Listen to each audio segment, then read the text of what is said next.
Le cas pratique fait partie des exercices requis en droit dès la première année d'études. Il est plus proche de la consultation juridique et plus ou moins éloigné des autres exercices tels que la dissertation. Nous l'examinerons en 3 phases. La préparation, l'examen des faits, la rédaction. Après ces 3 étapes, nous présenterons un exemple de cas pratique avant de mettre fin à notre vidéo.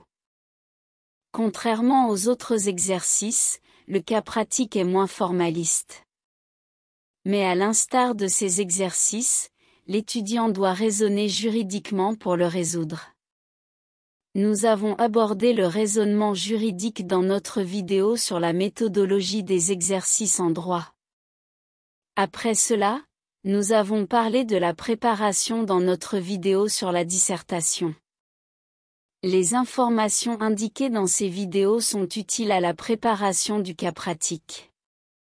Donc, nous vous renvoyons à ces vidéos. Le cas pratique porte sur des faits. La bonne préparation permettra la réussite de cette étape. Les faits constituent la base du cas pratique, tout part de là et tout revient à là. Pour Céline Laronde-Clairac et autres, méthodologie des exercices juridiques, commentaires d'arrêt, cas pratique, commentaires de texte, questions à réponse courte, dissertation juridique, 5e édition, LGDJ, l'extenso, 2019, l'analyse des faits est primordiale et conditionne la réussite de l'exercice. Il devient donc utile pour l'étudiant de lire et relire les faits pour parvenir à une meilleure analyse. Voir l'ouvrage précité, chapitre 2, le cas pratique, confection pas à pas d'un cas pratique, P91 et S. L'examen des faits suit une logique que nous aborderons successivement, le résumé des faits, la qualification juridique des faits, la formulation des problèmes juridiques, la recherche des règles juridiques, l'annonce d'une solution sur la base d'un syllogisme. Tout d'abord, le résumé des faits. Le résumé des faits. Dans cet exercice, l'étudiant travaille sur des faits. Certains sont en désordre, d'autres sont moins utiles. Il faut donc faire un résumé en sélectionnant les faits les plus importants.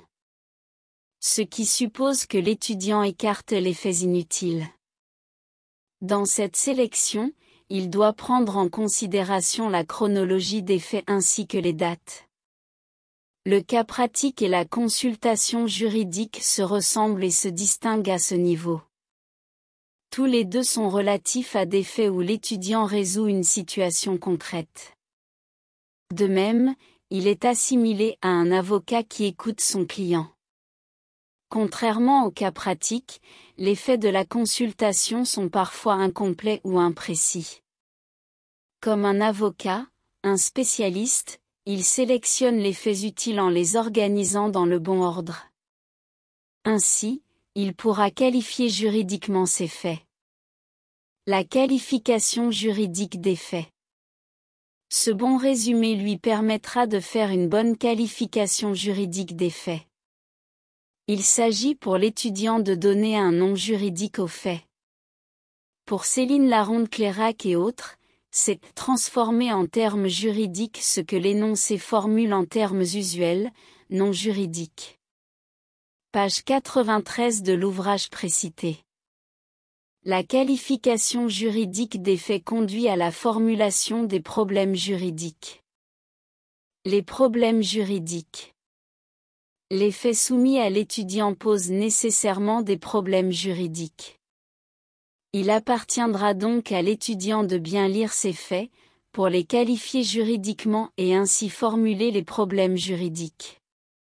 Les problèmes sont formulés de manière générale et abstraite. Autrement dit, il s'agit de ne désigner personne individuellement, mais tout le monde ensemble. Les problèmes juridiques lui permettent de rechercher les règles applicables. Les règles juridiques applicables aux faits sont à rechercher dans les sources du droit, loi, coutume, jurisprudence. Nous avons organisé une vidéo sur les sources du droit. Nous vous la conseillons. Nos auteurs insistent sur la jurisprudence dans cette partie. Les juges ont le pouvoir d'interprétation du droit. Les récentes décisions des juges suprêmes sont à privilégier et ainsi de suite jusqu'aux juridictions de premier degré.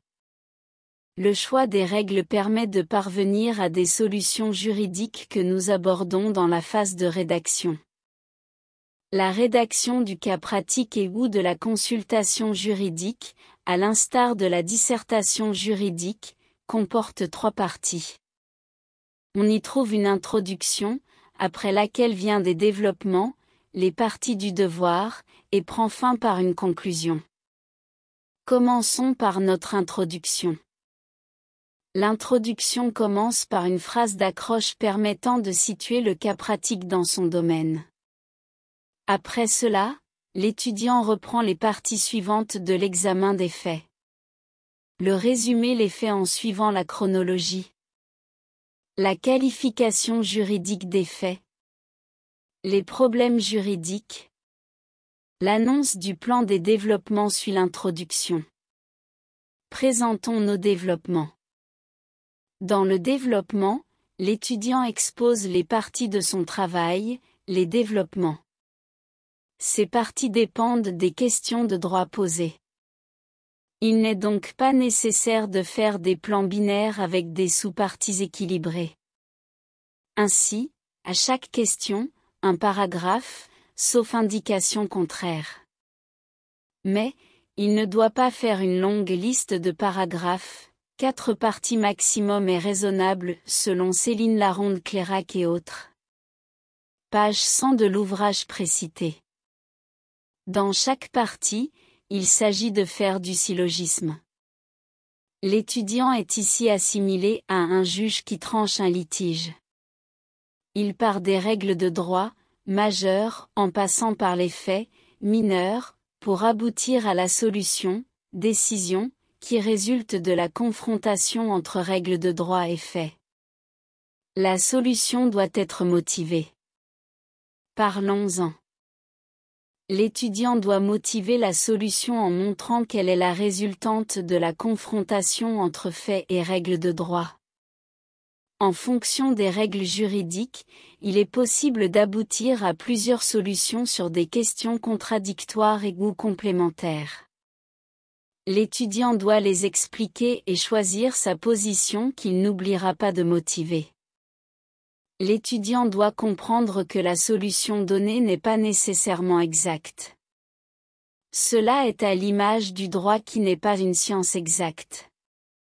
Il doit donc mettre l'accent sur le raisonnement juridique, le syllogisme, qui aboutit à cette solution.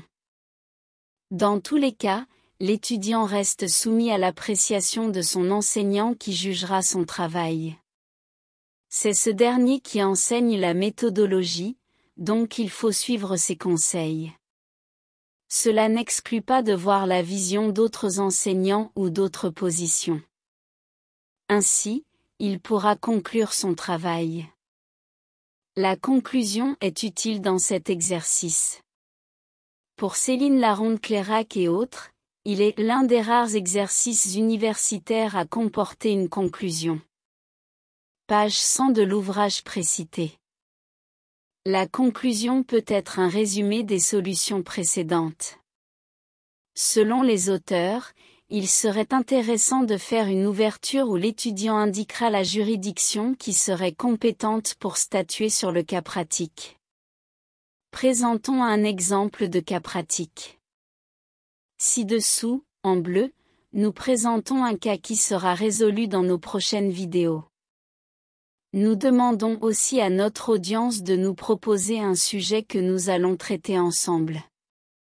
Le juriste est un étudiant en droit qui fait des vidéos sur YouTube pour expliquer le droit. Sa volonté est de construire une communauté de juristes. Récemment, il a mis en ligne une vidéo avec l'image ainsi que la musique d'un artiste de renom. Mécontent, ce dernier a décidé de saisir le juge. Qu'en pensez-vous ? La présentation de ce cas nous permet de terminer notre vidéo. La vidéo sur la première partie du cas pratique est terminée. Nous l'avons fait sur la base des sources indiquées dans notre première vidéo sur la méthodologie des exercices en droit. Nous avons eu recours aussi à notre vidéo sur la dissertation juridique. C'est pourquoi, dans le but d'améliorer votre culture juridique, nous vous conseillons la lecture de nos précédentes vidéos. Nul n'est censé ignorer la loi. Abonnez-vous à la chaîne, aimez et partagez les vidéos. Ensemble, construisons une communauté de juristes. Prochainement, nous parlerons du vocabulaire juridique.